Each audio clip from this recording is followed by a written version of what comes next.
So this week's Parsha is fundamentally two stories that have something in common. The beginning of the Parsha is about the B'choira, and in the continuation of the Parsha, it's about the Brachas. And both these stories, when learned lefi pshuton, are somewhat troubling. The Torah describes Yaakov Avinu as a ish tam yoshev oholam, the most honest and innocent person. And this week's Parsha does not seem to be so innocent or so honest. The story of the B'choira, Yaakov is taking advantage of Esav's desperation. Esav comes home from the field and he's going to faint. And he tells Yaakov, I'm dying.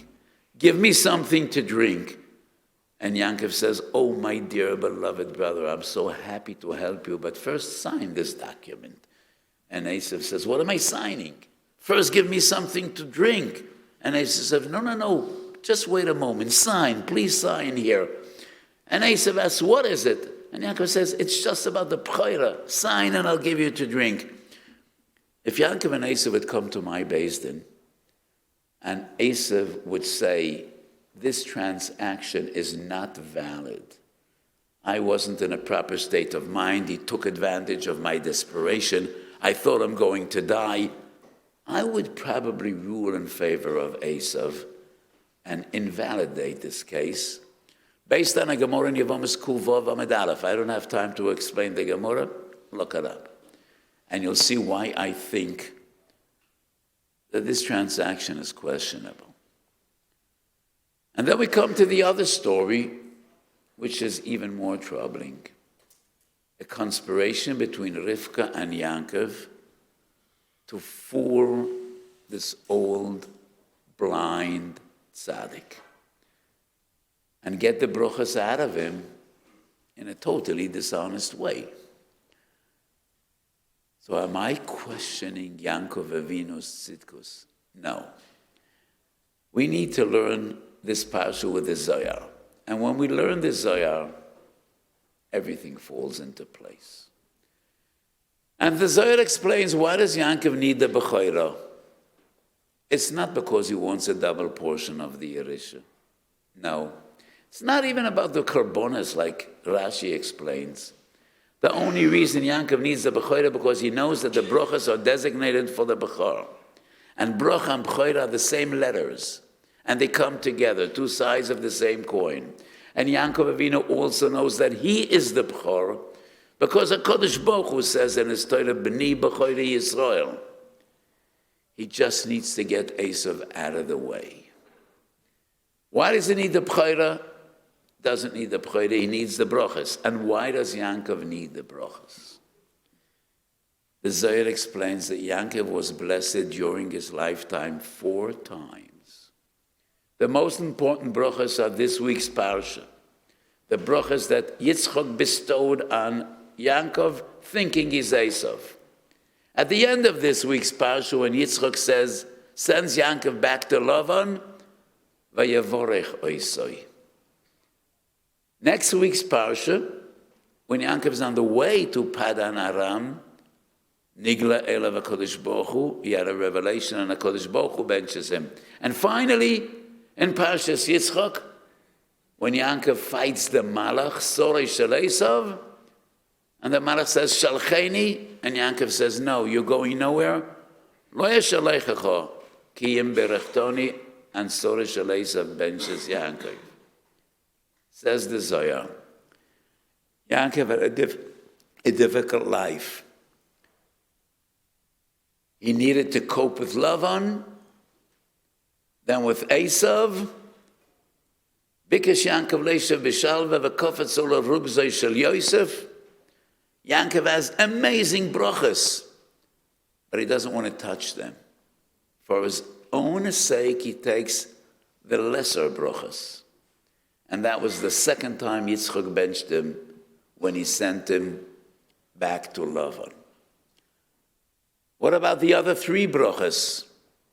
Those brachas are for Klal Yisrael. And Klal Yisrael was Zoichet to Geulas Mitzrayim and Binyan Abayis Arishan in the merit of one of the brachas Yankov gave us. We were Zoichet to Geulas Bavel and Bayis Sheni in the schus of the second bracha Yankov gave us. And the major brachas are still pending. And it is those brachas that will ensure that we make it L'Keitz HaYamin to Bias Moshiach Tzedkenu and the Binyan Bayis HaShlishi. So when Yankov is afraid and he says, Ulai Yemishani Ovi Ve'Veisi Alai Klala, Rivka says, Olai Kilalaschu Beni, and the Targum Unkala says, this is Nevuah. This is Ruach HaKodesh. This is the way it needs to be. And this is HaKadosh Baruch Hu's master plan. And it is the only way Klal Yisrael will make it to the finishing line. It is the only way we could be Zoichet to the Geula Shalema. These brachas. And this is the way it needs to be. So when we learn the Zohar, Yankov had no personal interest or benefit from these stories. This is Das Elyon.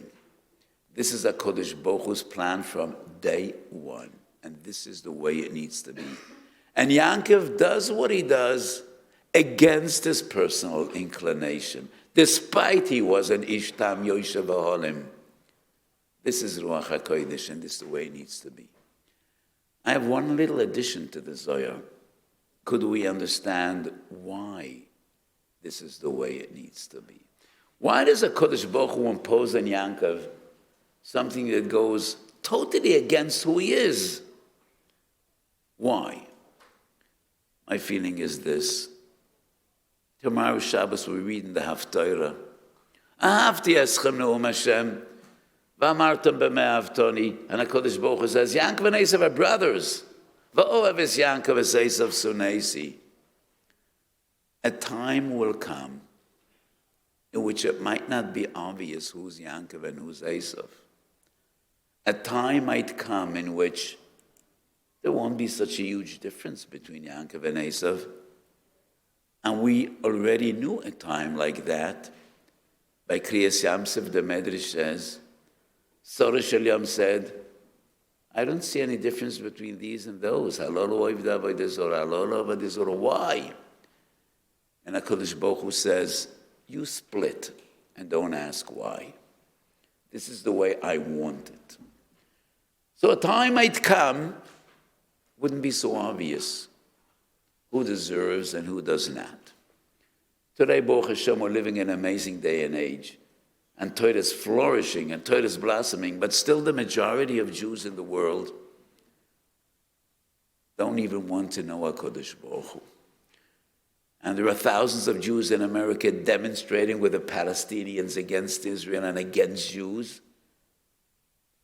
And it is a substantial Jewish vote that brought whoever they brought to New York. So not always will it be obvious exactly who's Yankov and who's Esav and who deserves to be redeemed and who does not. And that is why these brachas were bestowed upon Yankov when he looked like Esav. And Yitzchak actually thought that he is Esav, and he gave him these brachas. This is the way it needed to be. So this parsha we need to learn with the Zohar. It's nothing about Yankov. He goes against his feelings, against who he is, but this is the way HaKadosh Baruch Hu wanted it to be. And we will be Zocher B'Korov to the Geula Shalema, only in the merit of these brachas of this week's parsha that Yankov achieved instead of Esav. So let us hope that B'Korov B'Yameinu, these brachas will be fulfilled, and we should be Zocher in the schus of Yankov Avinu and his brachas to a Geula Shalema, or Voratzi and Goyal, and we should see Pnei Moshiach Tzedkenu B'Mheirav Yameinu Amen.